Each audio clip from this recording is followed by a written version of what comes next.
Sfinților Arhanghel Mihail și Gavril, mai mari voievozi ai oștilor cerești, apărători ai lumii și slujitori ai lui Dumnezeu, celui preanalt, vouă ne rugăm cu credință și cu nădejde. Fiți nouă acoperământ și pavăză în lupta cea duhovnicească, izbăviți-ne de toată lucrarea cea rea a vrăjmașilor văzuți și nevăzuți. Luminați-ne mintea și întăriți-ne inima în credință, ca să urmăm voia Domnului cu curaj și statornicie. Sfinte Arhanghele Mihail, biruitor al puterilor întunericului, vino cu oastea ta cerească și izgonește de la noi toată ispita, toată răutatea și toată frica. Sfinte Arhanghele Gavril, vestitor al bucuriei și al mântuirii, adu și în inimile noastre vestea cea bună a păcii, a nădejdii și a dragostei dumnezeiești.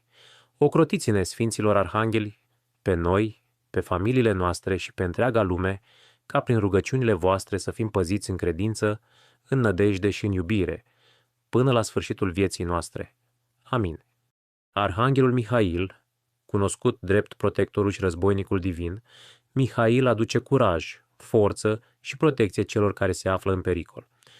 Este lumina care alungă frica și răul, sprijinul celor care au nevoie de putere interioară și hotărâre. Prezența lui se simte ca un scut invizibil, oferind siguranță și claritate în momentele de confuzie sau nesiguranță. Arhanghelul Gavril, mesagerul ceresc, purtătorul veștilor divine și al inspirației. Gavril aduce revelații, ghidare și comunicare cu planurile superioare, deschizând inimile și mințile pentru înțelepciune și intuiție. Energia sa este blândă, luminoasă și plină de har, ajutând oamenii să primească semne și mesaje din univers și să acționeze cu încredere și claritate.